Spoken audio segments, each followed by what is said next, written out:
Bonjour à toutes, bonjour à tous. C'est Kamel Belamel, Doage Managing Editor et ambassadeur de Doage pour le Nord-Afrique et Moyen-Orient. Donc, j'ai le plaisir de vous présenter aujourd'hui un aperçu global du nouveau site web de Doage ainsi que le nouveau formulaire. Donc, je vais partager avec vous mon écran.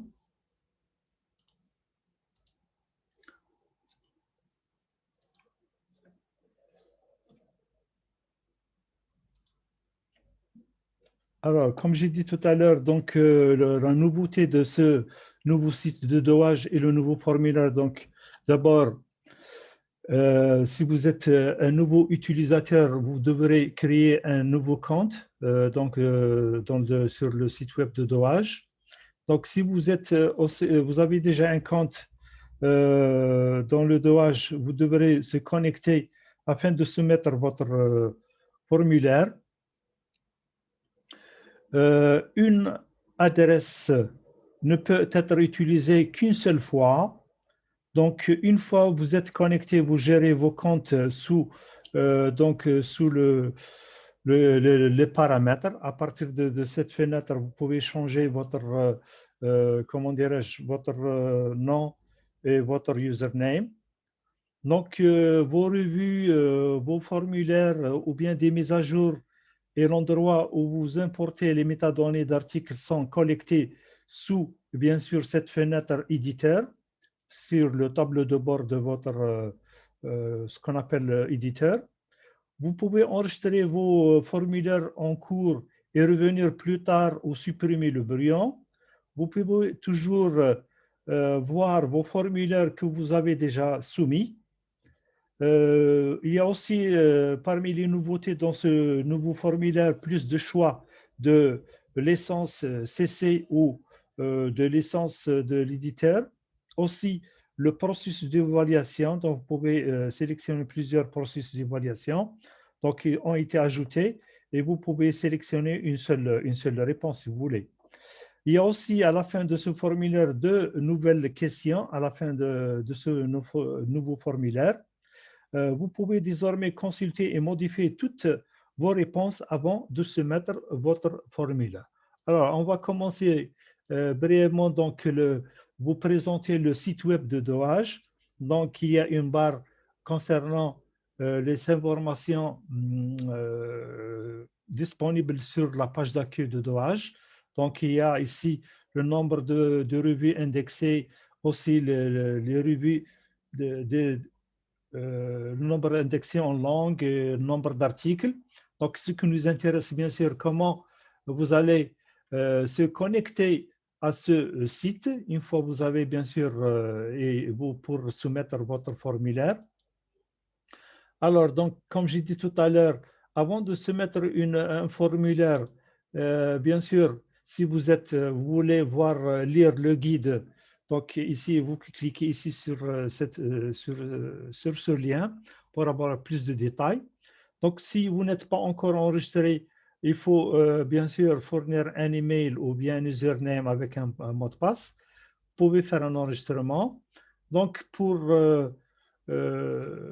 donc, vous êtes enregistré sur le site web avec un nom et un email. Et bien sûr, une fois vous êtes enregistré, vous allez recevoir un lien sur votre boîte email que vous devrez bien sûr cliquer afin de valider bien sûr votre compte dans le Doage. Alors, a new email address can only be used, c'est-à-dire donc s'il y a une adresse email, il est déjà utilisé, donc vous devrez demander, comment dirais-je, c'est-à-dire demande d'un nouveau password. Donc, voilà, donc la première partie, c'est-à-dire une fois que vous êtes déjà connecté dans votre compte, donc vous aurez ici le tableau de bord pour l'éditeur, donc il y a Publisher, Setting, donc les paramètres qui vous permettent bien sûr de changer bien sûr, votre mot de passe et d'avoir la clé API. Alors, dans le tableau de bord de l'éditeur, ici, vous avez donc des questions, c'est-à-dire, vous pouvez voir les brouillons que vous avez commencé à fournir, c'est-à-dire les formulaires. Les rubriques sont déjà indexées dans le DOAJ. La nouveauté ici, vous aurez l'action de rééditer en cliquant sur Edit pour, comment dirais-je, corriger votre formulaire. Sinon, vous pouvez le supprimer. Alors, donc ici, le statut not yet submitted, ça veut dire que votre formulaire n'est pas encore envoyé. Vous pouvez l'éditer encore à tout moment ou bien vous pouvez le supprimer. Alors, donc, dans le cas où vous avez terminé le processus de soumission de votre formulaire, donc vous aurez le statut pending. Donc, cette action, vous pouvez aussi cliquer pour avoir l'action, c'est-à-dire c'est au cours de l'évaluation de votre revue pending. Donc, il peut être en progress, ready or accepted, etc. Donc, ici, on peut voir l'évolution du processus d'évaluation de votre formulaire. Comme je dis tout à l'heure, la nouveauté concernant le nouveau formulaire est divisée en 7 étapes. Donc, il y a la première étape, ça concerne bien sûr l'Open Access Statement. Donc, la revue doit avoir ce qu'on appelle un Open Access Statement. Donc, en répondant à cette première question qui était obligatoire, dans le cas où vous choisissez No, donc vous ne pouvez pas continuer à remplir les 7 étapes. Yes, donc il faut fournir un lien où nous allons trouver le principe de libre accès qui adhère bien sûr selon l'initiative de Budapest. Donc, ce lien, il est obligatoire à fournir afin de continuer, bien sûr, le remplissage de votre formulaire. Dans la deuxième étape, ça concerne des informations, votre revue. Donc, il y a le titre qui est obligatoire. Un titre alternatif, c'est une question optionnelle. Le lien de votre revue, les SSN en version papier en ligne et aussi 6 mots clés en anglais concernant votre revue. Alors, donc les langues, vous pouvez ajouter plusieurs langues si votre revue est éditée en plusieurs langues. Le nom de l'éditeur, le pays, la société qui gère cette revue, etc. Donc ici, vous pouvez choisir plusieurs langues. La troisième étape concerne les droits d'auteur et les licences de la revue. Alors désormais, dans cette question, vous pouvez choisir plusieurs licences. Seulement, donc la nouveauté aussi, on a introduit le CC0 et le domaine public. Alors donc, vous pouvez choisir une seule réponse comme vous pouvez choisir plusieurs réponses. Aussi, on reste dans la troisième étape, c'est toujours, comme j'ai dit tout à l'heure, l'éditeur peut avoir sa propre licence en cochant la dernière case. Et bien sûr, n'oubliez pas de cocher les réponses attribution, share alike et no dérivatif ou bien selon, bien sûr, la licence de l'éditeur. Donc, bien sûr, cette licence doit être inspirée, bien sûr, de l'initiative de Budapest aussi et des licences de Creative Commons. Alors, une question qui n'est pas obligatoire concernant l'information de la licence sur les articles publiés. Bien sûr, dans le cas où yes, il faut fournir le lien où se trouve cette information. Et bien sûr, il faut que cette information elle est disponible sur le full texte de vos articles publiés en PDF ou bien en HTML. Donc, si no, donc ce n'est pas une question obligatoire, mais c'est une question concernant le DOAJ SIL. Concernant les droits d'auteur, dans cette question, nous avons, bien sûr, il faut donner, est-ce que les auteurs et leurs institutions retiennent les droits d'auteur avec les droits de publication sans restriction. Donc, si yes, bien sûr, il faut donner le lien où se trouve cette information. Non, donc, bien sûr, il faut dire qu'il y a un transfert de droits d'auteur vers l'éditeur ou bien le publisher. Donc, c'est une information obligatoire qu'il doit être disponible sur le site web de votre revue. Alors, le peer review, le processus d'évaluation, aussi désormais, vous pouvez choisir plusieurs processus d'évaluation. Vous pouvez, donc, dans ce processus d'évaluation, aussi, vous avez la possibilité de choisir Other. Et dans ce cas-là, il faut, je dirais, fournir le lien où se trouve cette information concernant le processus d'évaluation. Notons que le processus d'évaluation, on exige au moins que l'article doit être expertisé au moins par deux experts, two reviewers, comme minimum.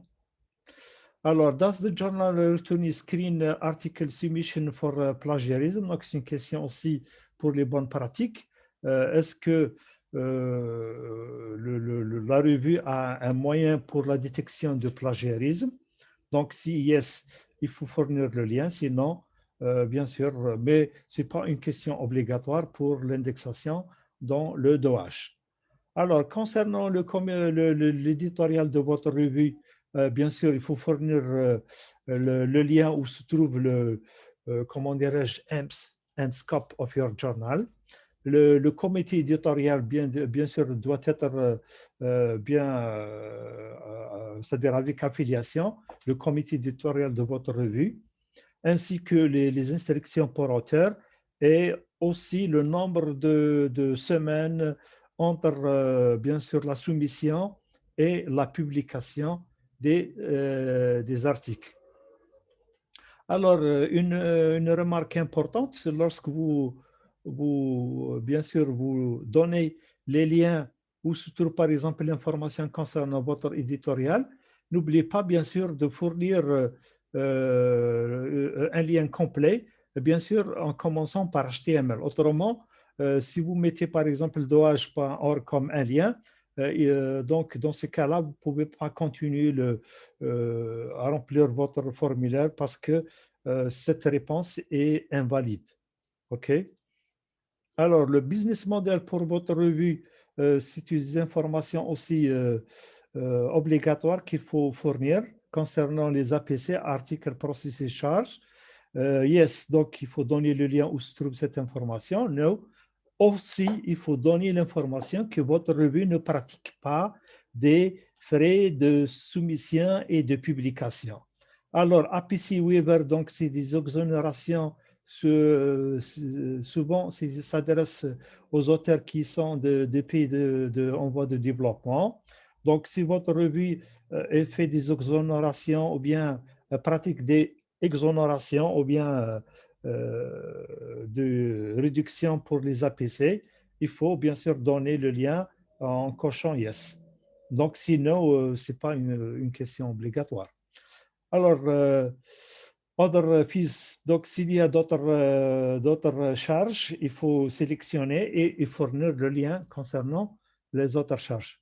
Pour les APC, une fois que vous avez sélectionné yes, dans ce cas-là, il faut fournir le lien.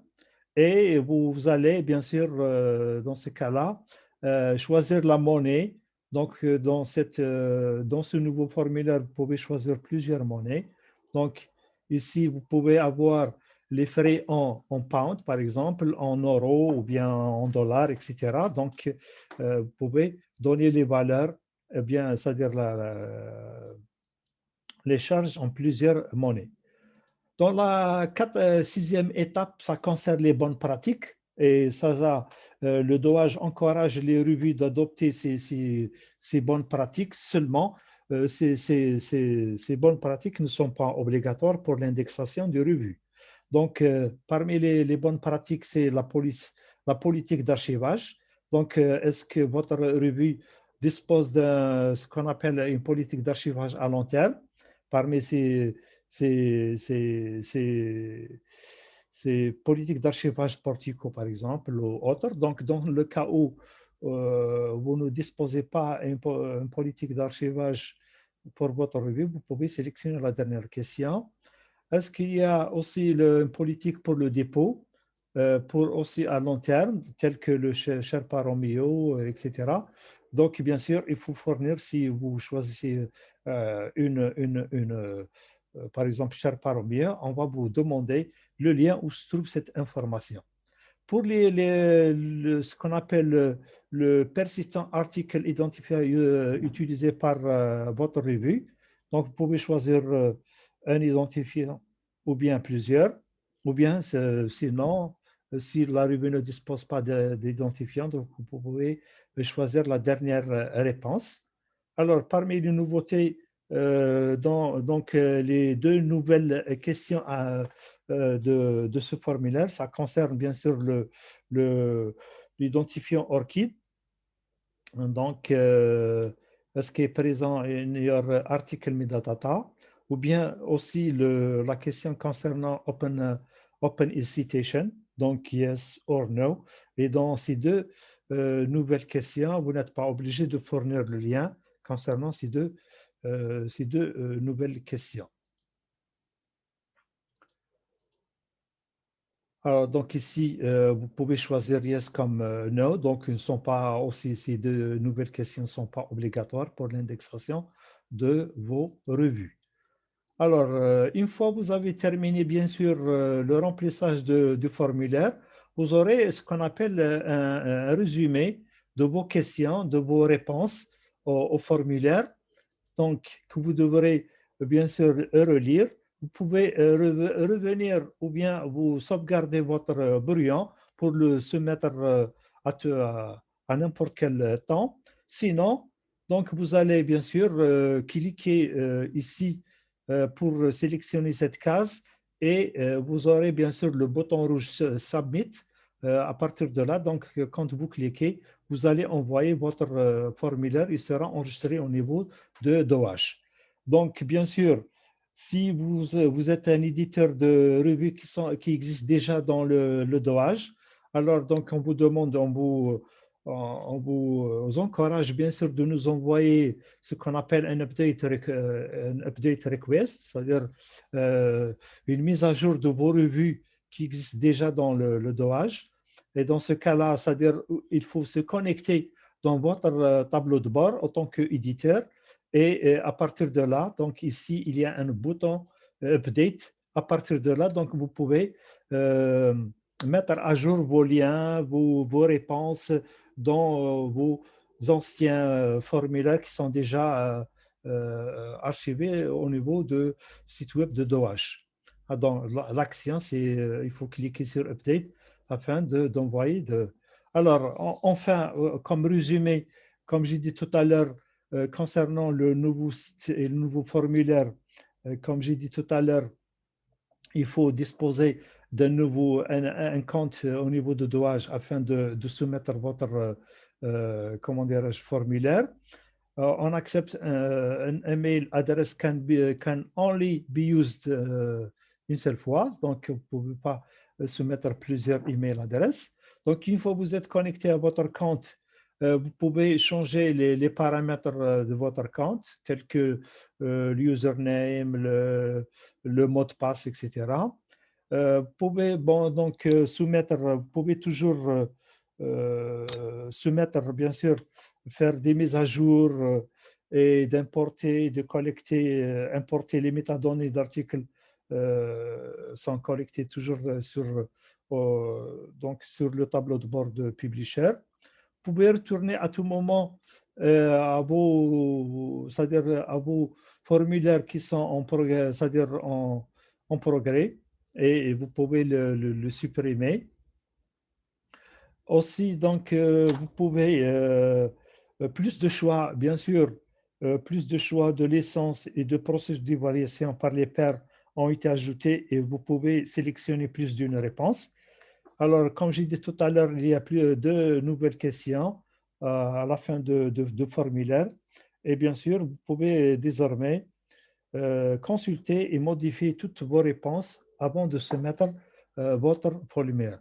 Avec ça, donc, je termine, avant de terminer plutôt ma présentation. Donc, si vous avez d'autres questions, vous pouvez donc nous envoyer un email sur, bien sûr, via Facebook ou bien sur ce qu'on appelle Contact Help Desk afin de répondre à vos questions et c'est-à-dire à vos questions.